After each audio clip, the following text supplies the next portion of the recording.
Et voilà comment Dariopho s'est emparé de la traduction complète de l'histoire du tigre que je vais vous raconter. Parlons plutôt du tigre, parce que en Chine, le tigre a un sens symbolique très important. En Chine, on dit que celui, celle, enfin, ceux qui possèdent le tigre ne se laissent jamais décourager devant les grandes difficultés. Quand tous les autres cherchent à s'enfuir pris de panique, celui qui a le tigre résiste, tient bon, c'est le seul qui reste. Alors, comme cette histoire est chinoise, eh bien ce soir, je vous la raconterai donc, pas en chinois, mais dans la langue de Shanghai, qui est compréhensible par tous. Ils arrivent! Et là, toute cette armada de va-nu-pieds, de fantômes, de zombies s'est engouffrée dans la gorge. Hé, camarades! Oh, on est là! N'ayez pas peur! Ne craignez rien! Et tout à coup, les soldats de Chiang Kai-shek, vite, tous aux abris! Je vois deux gros rochers, je me précipite à travers entre les ronces à couvert, je prends mon fusil. Elle a effleuré la première couille, quasiment attrapé la deuxième. Et si j'en avais une troisième, elle aurait fait exploser. Je regarde autour de moi et je vois des os. Puis la carcasse d'une bête morte, énorme, une ombre immense. Une tigresse. Elle monte, elle vient droit sur moi avec ses yeux grands comme des lanternes et sa queue grande. Elle se retourne mauvaise. Ouah, d'accord. Si seulement j'écarquille les yeux, j'éclate. Elle regarde, elle renifle, elle m'aperçoit, puis elle fait oh là, comme pour dire t'es encore là, toi. Et le petit lui fait toujours se faire respecter dès le début par les tigres, hein, surtout quand ils sont petits. Hein. Ça, je te prie de croire, mon cher, que depuis ce jour-là, quand il passait près de moi, il ne marchait pas en faisant le fier. Hein, ça, non, il ne se mettait jamais de profil, il faisait gaffe, hein, il marchait comme ça. Là, sa mère arrive, une selle. Quoi? Tu manges cette saloperie de viande brûlée? Donne-moi ça! Non, dis-moi, donne-moi ça, je te dis! Donne-moi ça! Elle arrache le morceau dans la gueule. Tout, elle passe dans mon dos, elle se frotte d'un côté, vas-y que je me frotte de l'autre. Elle commence à me lécher le cou, la nuque, les oreilles, me donner le frisson. Quel salaud! Je ne suis pas rescapé de la quatrième, je suis une chiasse, c'est la pipe, c'est la première coup, la deuxième coup, merci, ça sera pour une autre fois. Et c'est une grotte, une tempête soudaine, c'est malheur, sera pourri, je vais mourir, c'est noyé dans une gaverne. Sauvez! Ça lui a tout de bouler la cervelle. Oh, quel flou s'il a dû avoir. Il est devenu complètement gaga. Quoi? C'est comme ça que tu me remercies pour tout ce que j'ai fait pour toi? Même que je t'ai sauvé la vie, en suçant tout ton plus pourri qui me donnait la gerbe, même pour mon homme, je l'aurais pas fait pour quelqu'un de ma famille. Et toi, tu me plantes là. Tu crois que je t'ai pas vu quand t'as mis 2 coups de poing dans les profils dans le petit?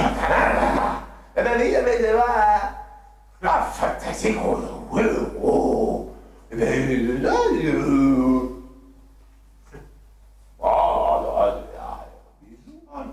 devenu complètement gaga, mon Dieu, le pauvre. Ça lui a tout de bouler la cervelle.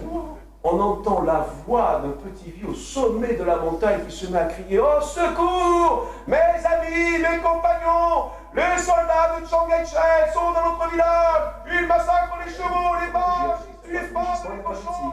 Alors qui est-ce qui va pas la Allez, n'ayez pas peur, on est là pour apprendre. Hein. Allez, vous faites les élèves, vous apprenez à bouger. Tigresse et Tigrou, mettez-vous de ce côté, vous êtes les professeurs. Voilà, attention. Vas-y, Tigresse, fais voir comment tu fais, vas-y. Non,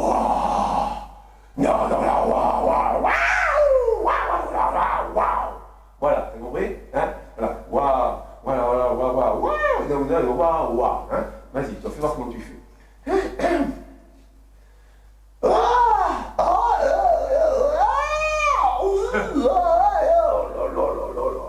Mais qu'est-ce que c'est ça? On dirait une grenouille qui a des hémorroïdes, plus fort, que ça sorte du ventre avec force de l'estomac. Le parti, le peuple et l'armée sont une seule et même chose qui forment une espèce de triangle dont la base est naturellement le peuple. Mais tout ceci se rejoint dans un fait dialectique aussi bien administratif que dirigiste, donc subtil et révolutionnaire et non pas révolutionniste comme pourrait être l'anarchie. Et s'il n'y a pas de tête, il n'y a pas non plus la dimension d'une dialectique expressive qui détermine une ligne de conduite qui naturellement part du sommet mais qui recueille les propositions faites par la base, non pas comme des inégalités de pouvoir, mais comme des égalités en quelque sorte invariables et déterminées afin qu'elles soient appliquées dans une coordination effective horizontale mais aussi verticale, des actions soumises à la tête. Vas-y, Tigrou, toi, fais voir comment tu fais. Tiaé, vas-y, voilà. Avoir le tigre, c'est ne jamais s'en remettre à personne. C'est ne jamais laisser les autres résoudre vos propres problèmes. C'est être le premier à participer aux événements, c'est être au cœur de la résistance, c'est prendre ses propres responsabilités. Et voilà comment Dariopho s'est emparé de la traduction complète de l'histoire du tigre. Mon cher Dariopho, je suis très touché de souhaiter votre anniversaire, qu'on m'ait demandé de vous souhaiter un très bel anniversaire. 90 ans de théâtre, c'est magnifique. Et comment vous remercier pour tous ces bonheurs, toutes ces joies que m'ont apporté votre écriture, votre théâtre, qui m'a accompagné pendant de longues années. Et surtout, merci 1000 fois de m'avoir permis de jouer l'histoire du tigre, de jouer votre écriture si forte, si brillante, si poétique, si humaine. Pour toutes ces raisons, merci.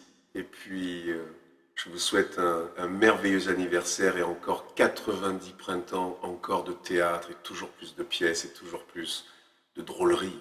Voilà, car vous êtes un auteur de la joie, un auteur du plaisir, un auteur de l'intelligence. Et pour toutes ces raisons, encore merci. Et bon anniversaire, Dario.